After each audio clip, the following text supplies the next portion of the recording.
Welcome, dear friends, to Cardiac Radio at 11 p.m., nourishing our souls with the laws of love. This book that came through two mediums, Waldo Vieira and Chico Xavier. And this book is authored by Emmanuel. Emmanuel is the spirit author, and he comes with the intention of delivering to us an educational booklet that explains to us the reasons for our sufferings. We need to know why. Some people, when they become spiritual, they don't want to hear these things. They want to hear the la la land of Jupiter. But we are on earth. And in the Gospel according to Spiritism, it says that we're here on earth to go through trials and atonements, tests and expiations.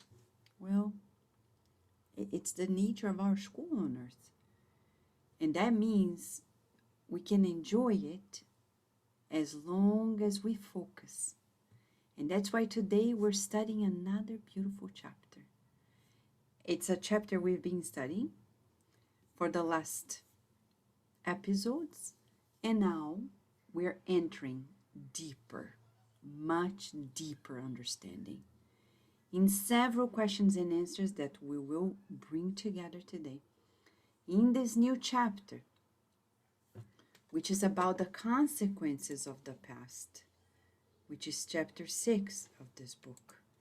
Emmanuel discloses in some details what happens to us in a future life, depending on what we do in this life. He talks about future lives. And he's disclosing information because it is true. Spiritism brings back the truth to us because it's Jesus that comes back. Jesus is the way, the truth, and the life. So we need to practice dealing with the truth. Are we ready? Yes, we are. And let's see how Emmanuel begins this. These are, and I'll tell you the questions and answers in case you have the Portuguese version, because the English one will soon come. We'll let you know.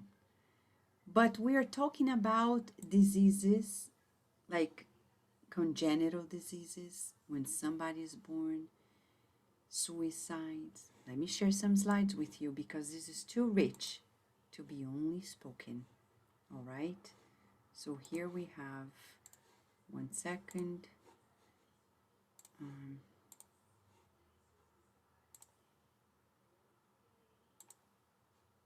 Okay, I'm trying to find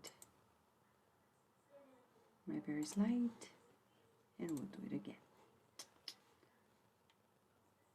Okay.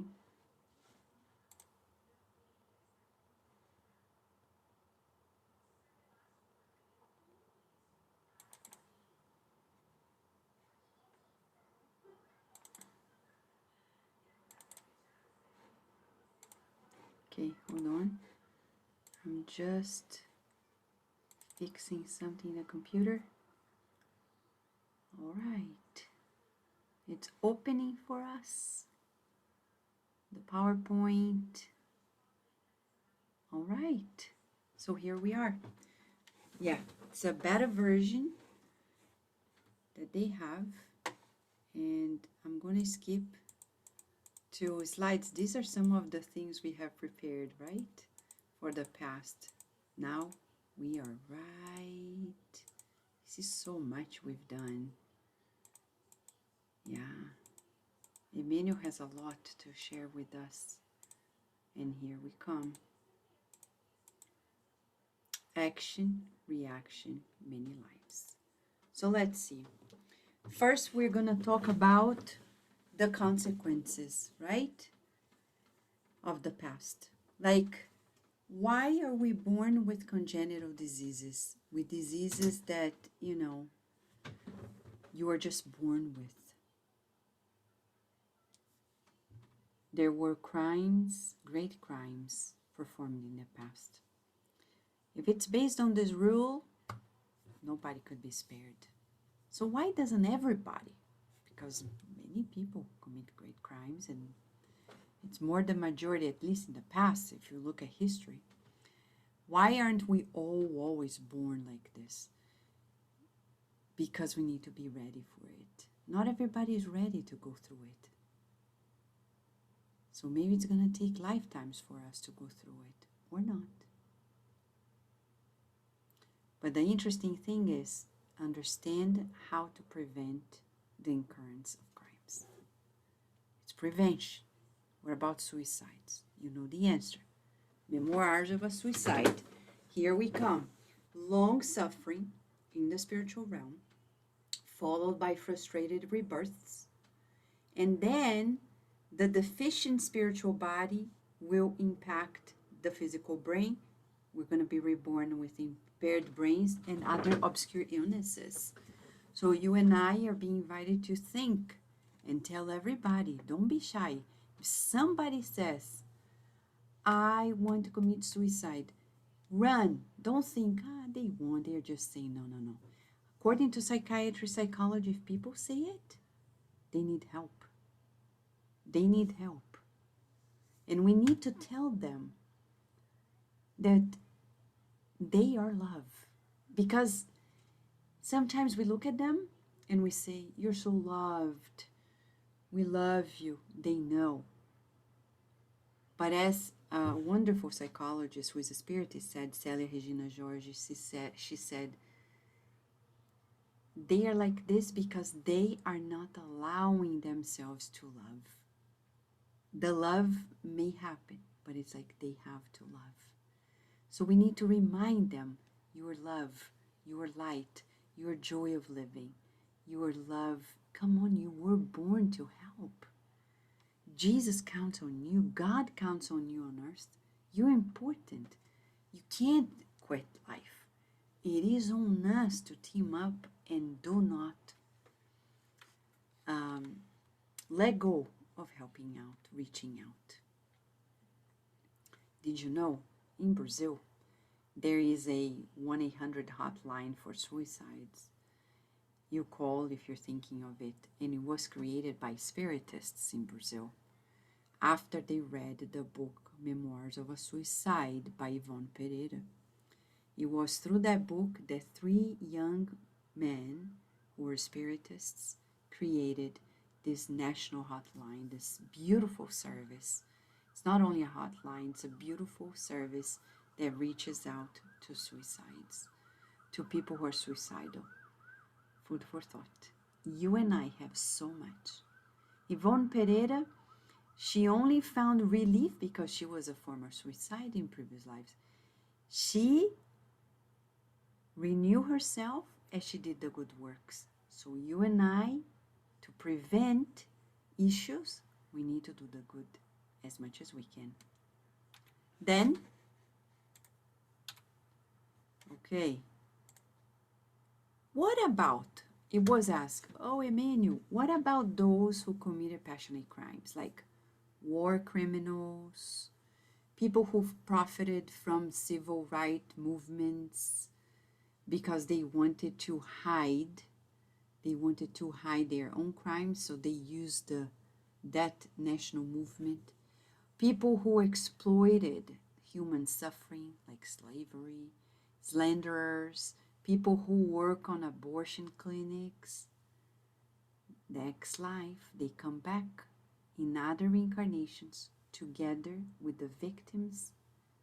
So they need to tolerate themselves, each other, love, reconcile. And we think, that's easy. No, it's not easy. Imagine for a Palestine to be reborn in a Jewish family, or vice versa. It's not easy. Yeah. It's not easy because of the struggle.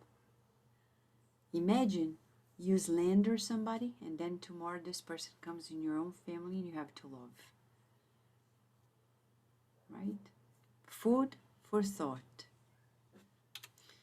And at the end, there is a quiz for you and for me, because you see there is a pattern here in terms of action and reaction.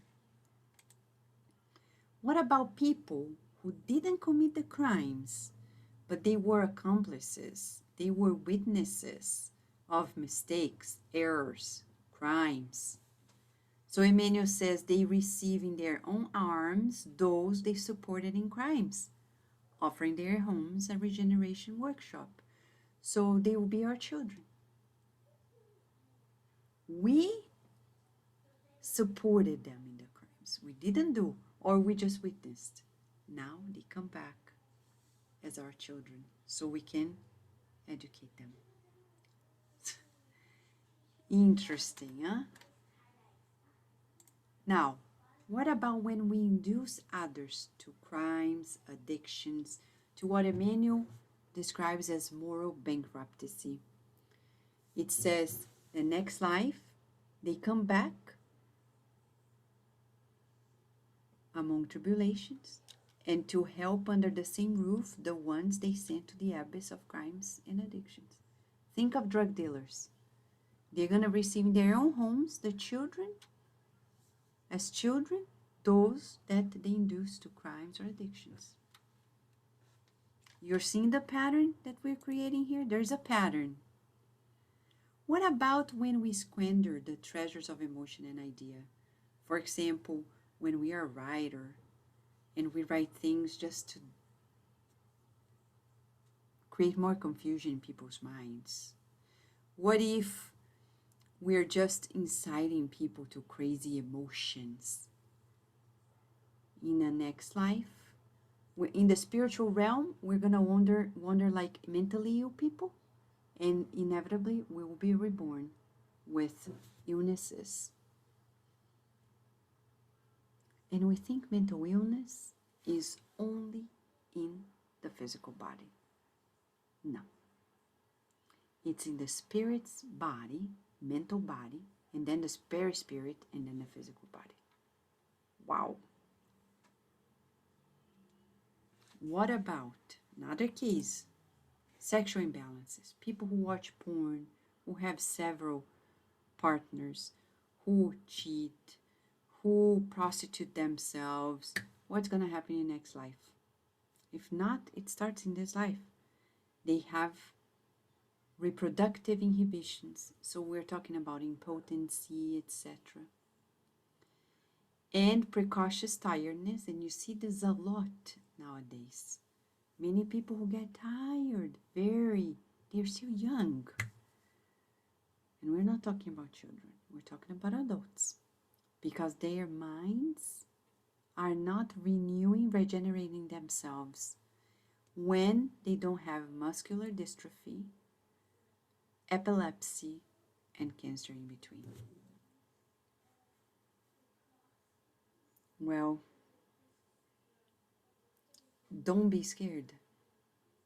You and I should not think of these things as a warning, but as an education to teach us that there is action and reaction.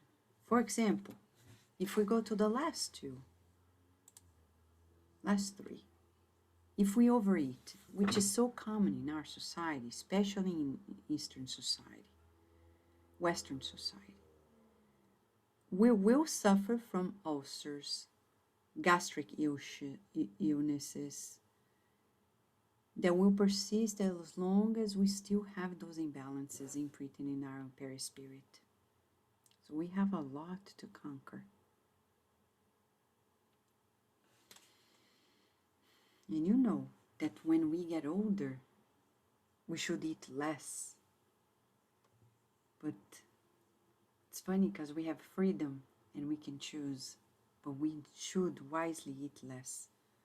First, because the physical body doesn't process the metabolic rate changes.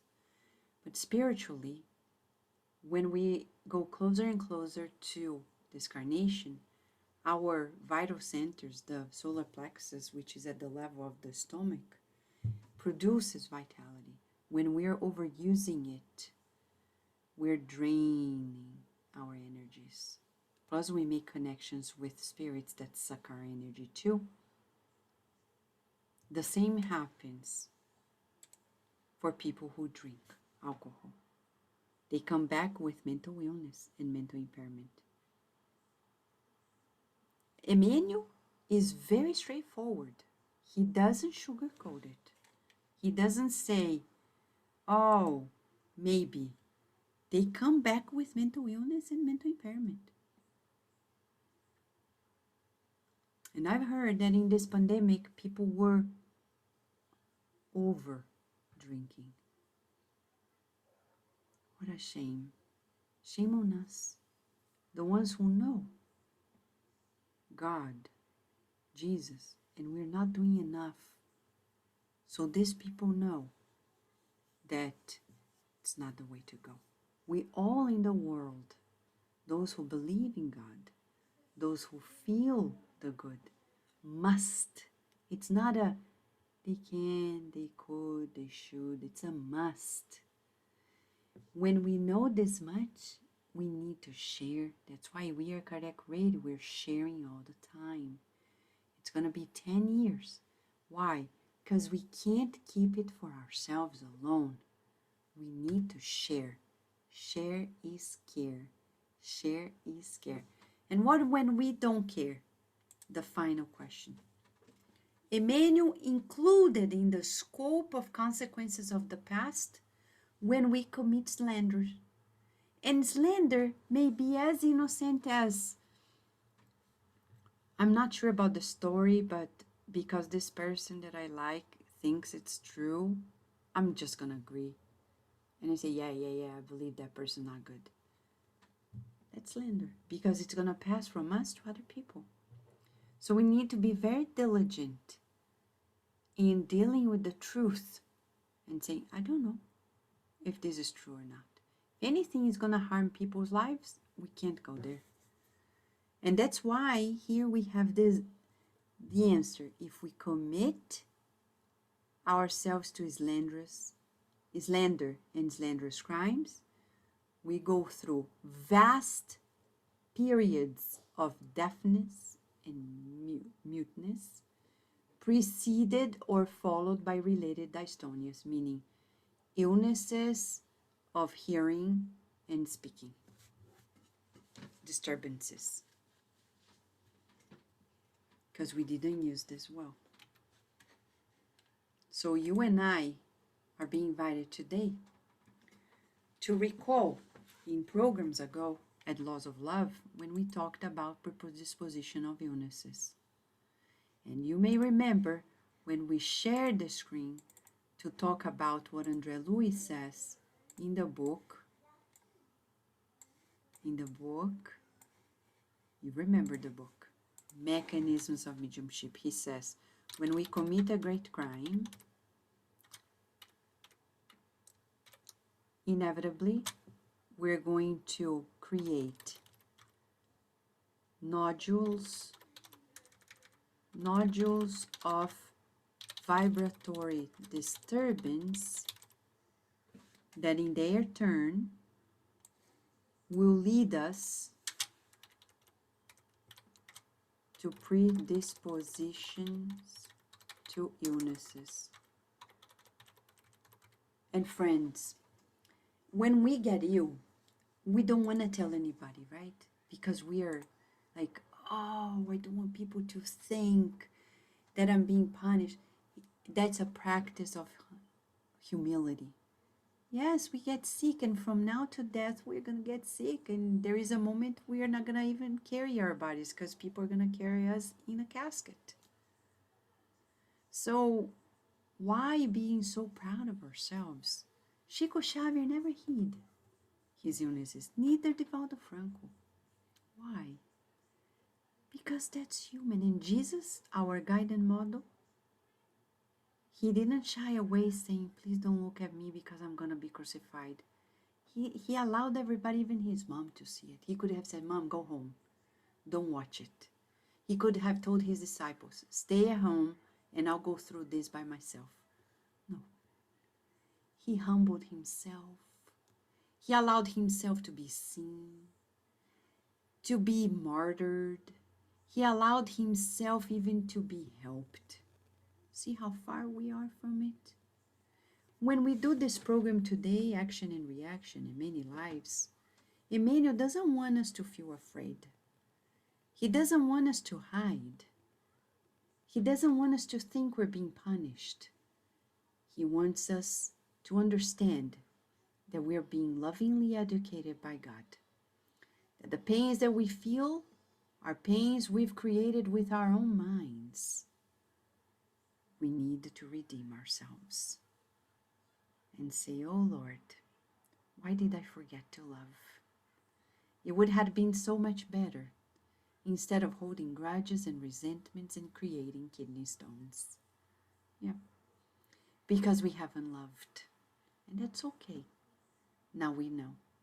And we will continue to learn as long as now I accept the love, true love and the love of God.